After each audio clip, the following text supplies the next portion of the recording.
तो चलिए आज की इस गहरी पड़ताल की शुरुआत करते हैं। आज का विषय जमीन से जुड़ा है। एक ऐसी चीज जिससे हम सबका वास्ता कभी ना कभी पड़ता ही है। और इससे जुड़ी एक कहावत तो शायद हम सबने सुनी होगी। अरे किसी की जमीन पर 12 साल कब्जा कर लो तो वो तुम्हारी हो जाएगी। और यही कहावत आज हमारी चर्चा का केंद्र बिंदु है। ये एक ऐसा विचार है जो पीढ़ियों से चला रहा है, लेकिन क्या ये वाकई उतना सीधा है जितना सुनने में लगता है? या ये बस एक आधा सच है? बिल्कुल, एक आधा सच जो अपने पीछे कानूनी दांवपेच की एक पूरी दुनिया छुपाए हुए है। तो आज हम इसी पहेली के हर हिस्से को खोलकर देखेंगे।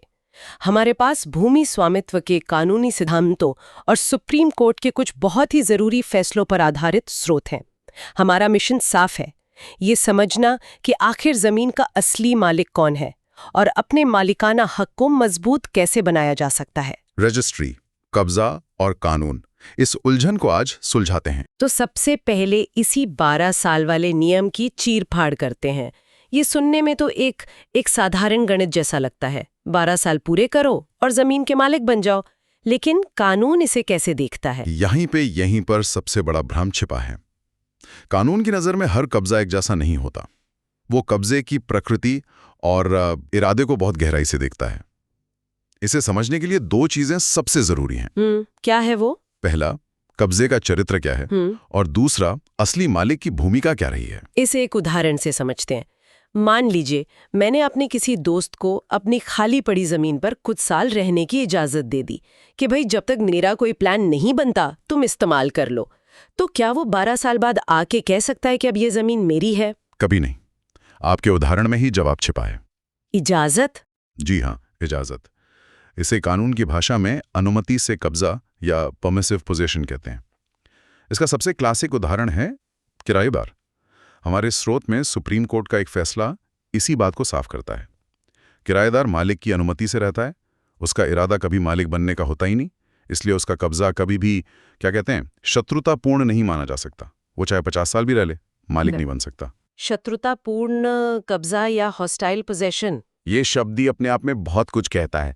इसका मतलब क्या हुआ? इसका मतलब है कि कब्जा करने वाले ने जमीन पर अपना हक जताया हो, वो भी खुले तौर पर, बिना किसी लाग लपेट के और असली मालिक की मर्जी के खिलाफ। मान लीजिए गांव में एक जमीन है जिसके मालिक शहर में रहते हैं, सालों से नहीं आए। उनके पड़ोसी ने धीरे धीरे बाड़ लगाकर जमीन का एक हिस्सा अपने खेत में मिला लिया और सबको कहने लगा कि ये जमीन तो अब उसी की है। ये एक खुला और असली मालिक की मर्जी के खिलाफ किया गया कब्जा है। अच्छा, तो ये चोरी छिपे नहीं हो सकता? नहीं, बिल्कुल नहीं। तो इसका मतलब ये हुआ कि कब्जा करने वाले को ये साबित करना होगा कि उसने मालिक को चुनौती दी थी और मालिक को ये पता भी था। एकदम सही। और यही पर असली मालिक की भूमिका आती है। देखिए, ये कानून असल में कब्जा करने वाले को इनाम देने के लिए नहीं है। ये उस मालिक को सजा देने के लिए है जो अपने अधिकारों के प्रति सोया हुआ है।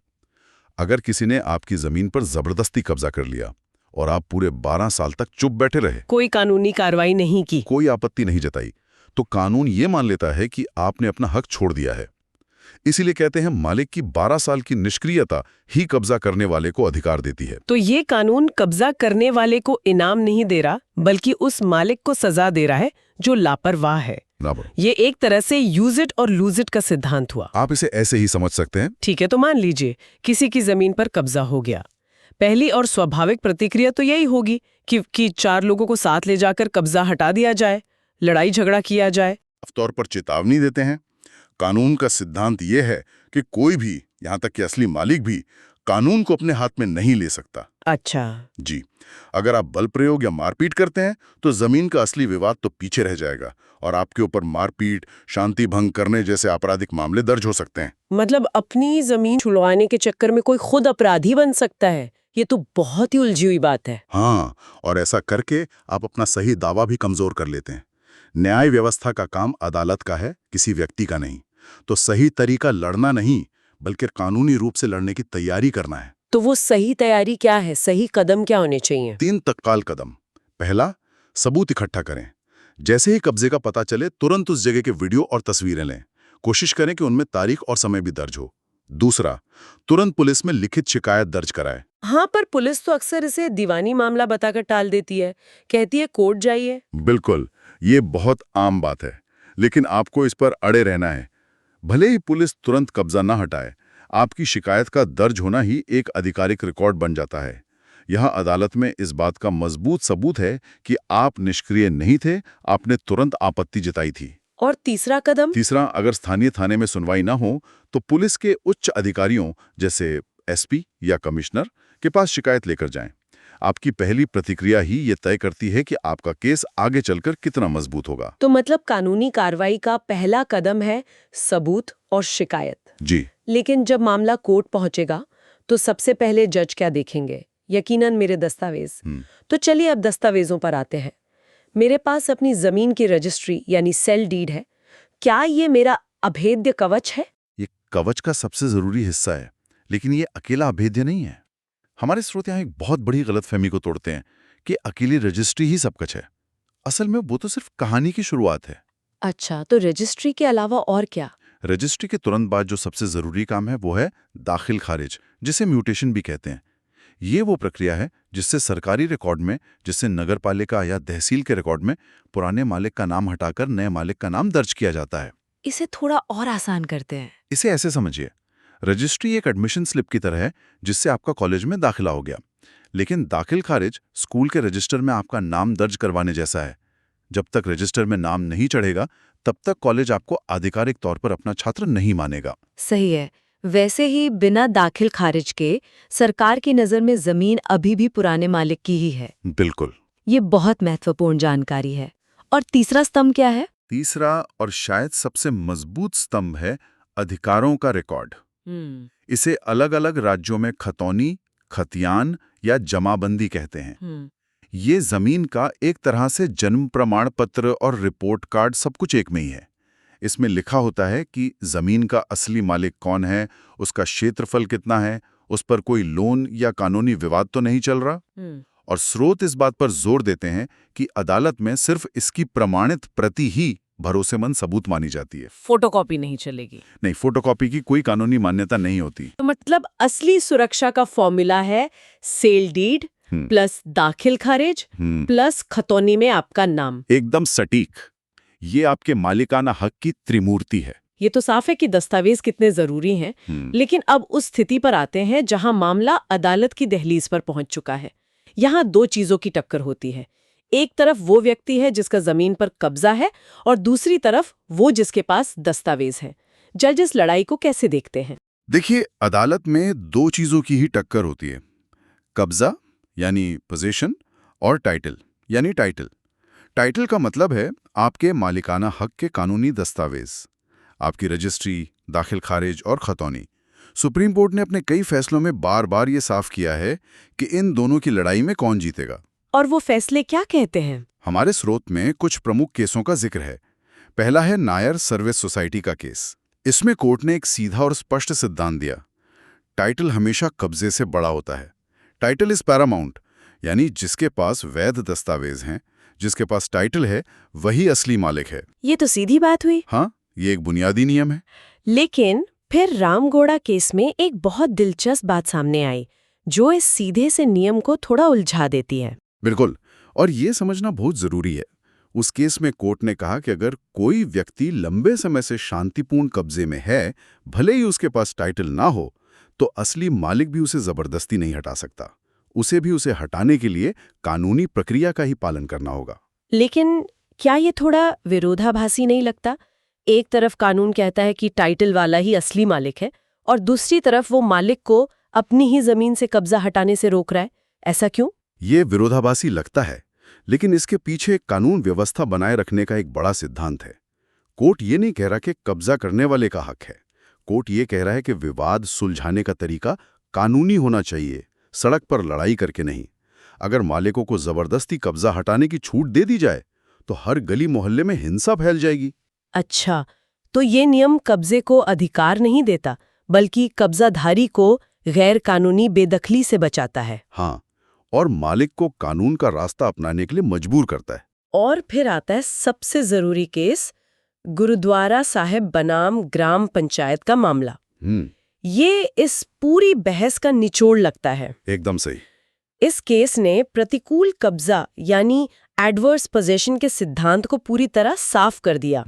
सुप्रीम कोर्ट ने कहा कि ये एक ढाल यानी शील्ड हो सकता है, तलवार यानी स्वॉर्ड नहीं। ढाल तलवार नहीं, इसका क्या मतलब हुआ? इसका मतलब ये है कि अगर आप 12 साल से ज्यादा समय से किसी जमीन पर कब्जे में हैं और असली मालिक आपको हटाने के लिए कोर्ट आता है, तो आप अपने बचाव में इस कानून का इस्तेमाल एक ढाल की तरह कर सकते हैं। आप कह सकते हैं कि मुझे नहीं हटाया जा सकता क्योंकि मालिक 12 साल तक सोता रहा। अच्छा। लेकिन आप खुद तलवार लेकर कोर्ट नहीं जा सकते और ये नहीं कह सकते कि मैं 12 साल से कब्जे में हूं, इसलिए मुझे मालिक घोषित करो। तो ये एक बचाव का तर्क है, मालिकाना हक मांगने का हथियार नहीं। बिल्कुल। ये बहुत बड़ा और महत्वपूर्ण अंतर है।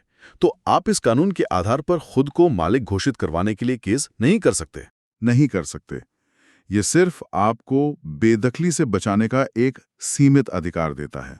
ये सब तो वर्तमान की कागजी और अदालती कार्रवाई की बात हुई, लेकिन हम एक डिजिटल युग में जी रहे हैं।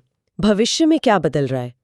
क्या टेक्नोलॉजी जमीन के इन झगड़ों को कम करने में कोई भूमिका निभा रही है? बिल्कुल, और ये शायद सबसे बड़ा बदलाव है जो आने वाले सालों में हम देखेंगे। सरकार बहुत तेजी से भूमि रिकॉर्ड को डिजिटल बना रही है। हमारे स्रोत बताते हैं कि 2026 तक जमीन की पहचान सिर्फ खसरा या गट्ठा नंबर तक सीमित नहीं रहेगी। तो फिर क्या होगा? Unique land parcel identification number यानी ULPIN जैसी प्रणालियां आ रही हैं। इसे आप जमीन का आधार नंबर कह सकते हैं। हर जमीन को एक 14 अंकों का विशिष्ट पहचान नंबर दिया जाएगा। ड्रोन और सैटेलाइट तकनीक से जमीन के नक्शों को अपडेट किया जा रहा है ताकि सीमाओं को लेकर होने वाले विवाद ही खत्म हो जाएं। आम लोगों के लिए, जमीन के मालिकों के लिए इसका क्या मतलब है? इसका मतलब है कि भविष्य में जमीन की सुरक्षा इस बात पर निर्भर करेगी कि आपके रिकॉर्ड डिजिटल रूप से कितने सही और अपडेटेड हैं। सोचिए, जब हर जमीन का अपना आधार नंबर होगा तो एक ही जमीन को 2 अलग-अलग लोगों को बेचने जैसी धोखाधड़ी लगभग नामुमकिन हो जाएगी। हाँ, क्योंकि हर खरीद फरोख्त का एक डिजिटल निशान होगा जिसे कोई मिटा नहीं सकेगा। इससे पारदर्शिता बढ़ेगी और मुकदमेबाजी में भारी कमी आएगी। लेकिन इसमें चुनौतियां भी तो होंगी। भारत में आज भी बहुत से पुराने रिकॉर्ड हैं जिनमें गड़बड़ियां हैं। चुनौतियां बहुत बड़ी हैं, इसमें कोई शक नहीं। पुराने विवादित रिकॉर्ड को डिजिटल सिस्टम में लाना सबसे मुश्किल काम है, लेकिन ये एक ऐसी प्रक्रिया है जो शुरू हो चुकी है और अब रुकेगी नहीं। इसलिए जमीन मालिकों के लिए ये जरूरी हो जाएगा कि वो अपने दस्तावेजों को समय रहते डिजिटल प्रणाली से जोड़ें। तो आज की इस गहरी पड़ताल का सार क्या निकलता है? अगर हमें मुख्य बातें निकालनी हो तो वो क्या होंगी? पहली और सबसे बड़ी बात, 12 साल वाला नियम एक मिथक है। ये तभी लागू होता है जब कब्जा शत्रुतापूर्ण, खुला और निरंतर हो और असली मालिक 12 साल तक पूरी तरह निष्क्रिय रहे। दूसरी बात कि सिर्फ रजिस्ट्री जमीन नहीं बचाती। सही है। असली सुरक्षा का फॉर्मूला है रजिस्ट्री, दाखिल खारिज और खतौनी में आपका नाम। ये तीनों आपके मालिकाना हक के 3 स्तंभ हैं। और तीसरी और शायद सबसे जरूरी व्यवहारिक सलाह, अगर जमीन पर कब्जा हो जाए तो कानून हाथ में न लें।